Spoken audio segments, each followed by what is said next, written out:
We are studying next topic of the matrix, that is linear dependence and independence of the vectors. Vectors means different matrices.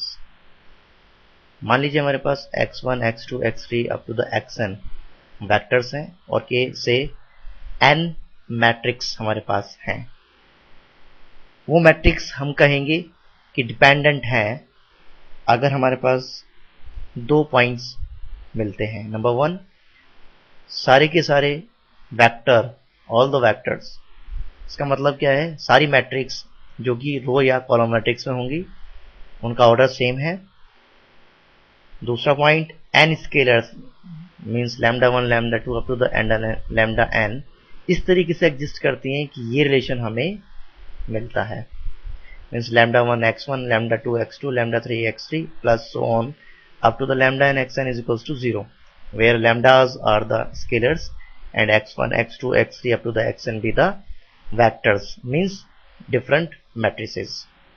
अगर ये relation में मिलता है तो हम क्या कहेंगे कि वेक्टर्स डिपेंडेंट हैं, और अगर ये रिलेशन नहीं मिलता है तो हम क्या कहेंगे कि वेक्टर्स इंडिपेंडेंट हैं.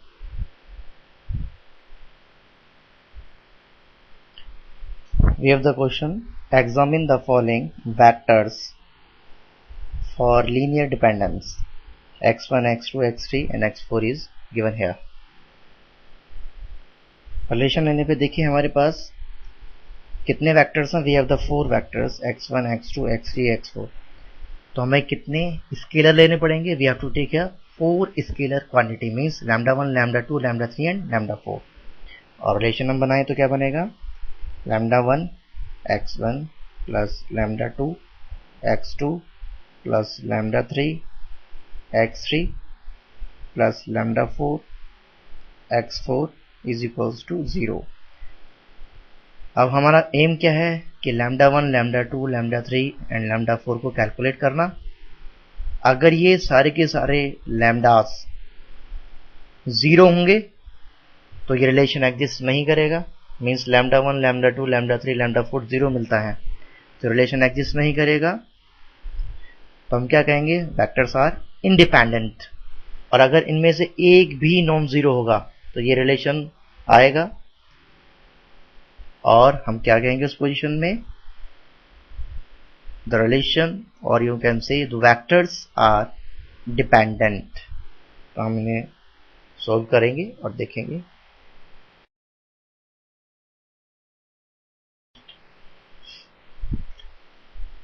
हमारे पास जो रिलेशन था lambda 1 x1 plus lambda 2 x2 plus lambda 3 x3 plus lambda 4 x4 equals to 0, उसमें डिफरेंट x1, x2, x3 की वैल्यू रखने पर ये रिलेशन मिलेगा हमें. अब हम देखिए लैम्डा को हमने बारी बारी से मल्टीप्लाई किया है. फर्स्ट कोएफिशिएंट में अगर मल्टीप्लाई करें फर्स्ट एलिमेंट में तो ये रिलेशन मिलेगा. सेकेंड एलिमेंट में डिफरेंट लैम्डास की मल्टीप्लाई करें तो ये मिलेगा.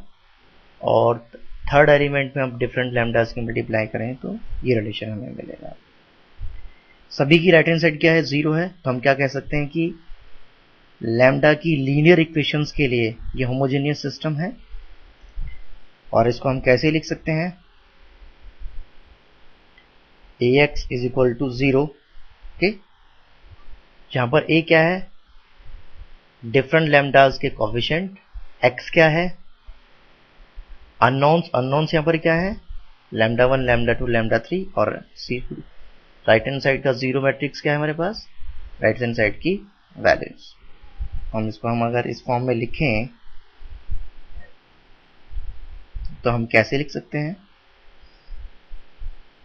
1, 2, 0, -3, देन 2, -1, 1, 7, 4, 3, 2, 2. Coefficient of lambdas.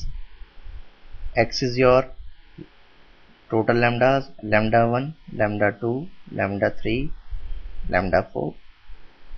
और राइट हैंड साइड हमारे पास क्या है? कॉलम मैट्रिक्स जो कि क्या है? 0, 0, 0, 0. ओके, अब हमें इसको सोल्व करना है और सोल्व करके लैम्डा की वैल्यू को कैलकुलेट करना है।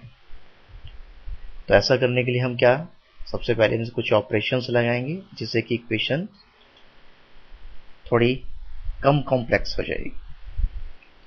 ओके, ऑपरेशंस हमारे पास क्या है, check it out. R2 replaced by R2 minus 2R1 and R3 replaced by R3 minus 4R1। ऐसा करने से ही सिस्टम देखिए कैसे रिड्यूस होगा।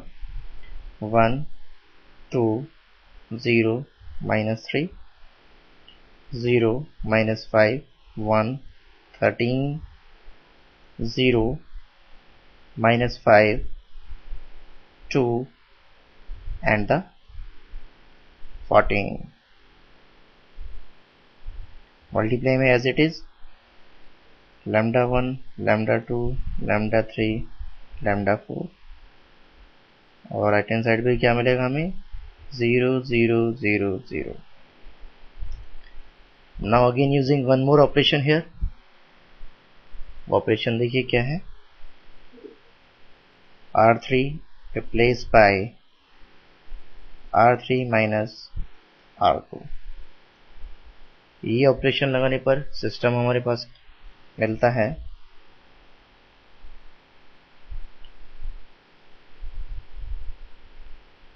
1 2 0 minus 3 0 minus 5 1 13 0 0 1 1 and this one is lambda 1 lambda 2 lambda 3 lambda 4 equal to again we have क्या हमारे पास what we have means 0 0 0। यहाँ पर 3 zeros ही होंगी क्योंकि हमारे पास राइट हैंड साइड पर केवल तीन, लेफ्ट हैंड साइड पर केवल देखिए 3 ही इक्वेशंस हैं। अब हम इसको सिंपली मल्टीप्लाई कर लें, फर्स्ट रो की इस कॉलम में, फिर सेकंड रो की इसी कॉलम में, फिर थर्ड रो की इसी कॉलम में, तो क्या मिलेगा हमारे पास, figure out. We have the different values for lambdas.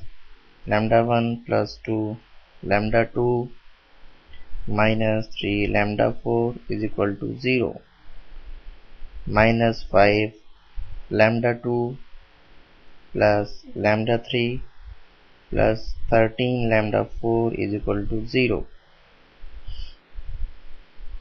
and lambda 3 plus lambda 4 is equals to 0। अब देखिए इक्वेशन 3 है और हमारे पास अननोन्स कितने हैं 4। तो ट्रिवियल और नॉन ट्रिवियल सॉल्यूशन निकालेंगे, क्या करना पड़ेगा, let us take lambda is equals to lambda 4 is equals to T.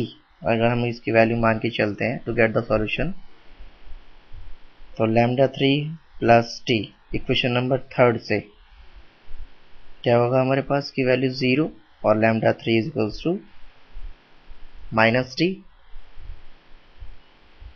इसी तरीके से लैम्डा 4 लैम्डा 3 को हमने ऊपर वाली इक्वेशन में रखा, तो लैम्डा 2 कितना मिल जाएगा 12t बाई 5 और इक्वेशन फर्स्ट में लैम्डा 2 और लैम्डा 4 की वैल्यू रखने पर लैम्डा 1 हमें मिल जाता है minus 9 by 5 T.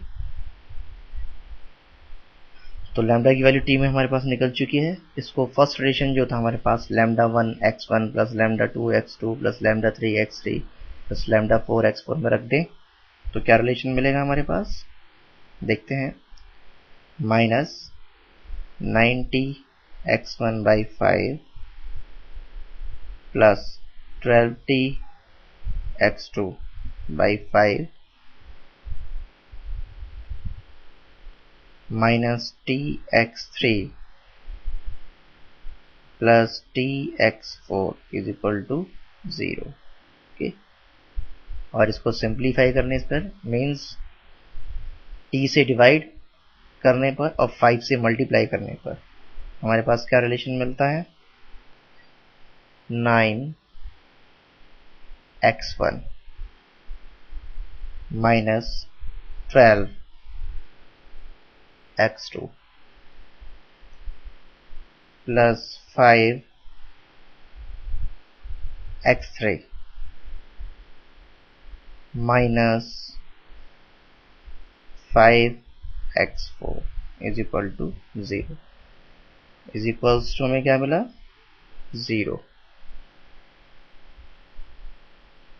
Check it out there. Right hand side पे हमें क्या मिल रहा है वैल्यू 0. अब देखिए अगर हम इसके कंपेयर करें तो lambda 1 is 9, lambda 2 is -12, lambda 3 is 5 and lambda 4 is -5. इसका मतलब क्या हुआ कि ये रिलेशन एग्जिस्ट करता है, और क्योंकि ये रिलेशन एग्जिस्ट कर रहा है इसलिए हम क्या कह सकते हैं all the vectors are dependent. तो हम क्या कह सकते हैं कि सारे वेक्टर्स क्या हैं लीनियरली डिपेंडेंट हैं. Linearly dependent. और अगर ये रिलेशन एग्जिस्ट नहीं करता क्योंकि दोनों तरफ 0 0 मिल जाता, लेफ्ट हैंड साइड और राइट हैंड साइड पर भी 0 मिलता, तो हम क्या कहते हैं लीनियरली इंडिपेंडेंट.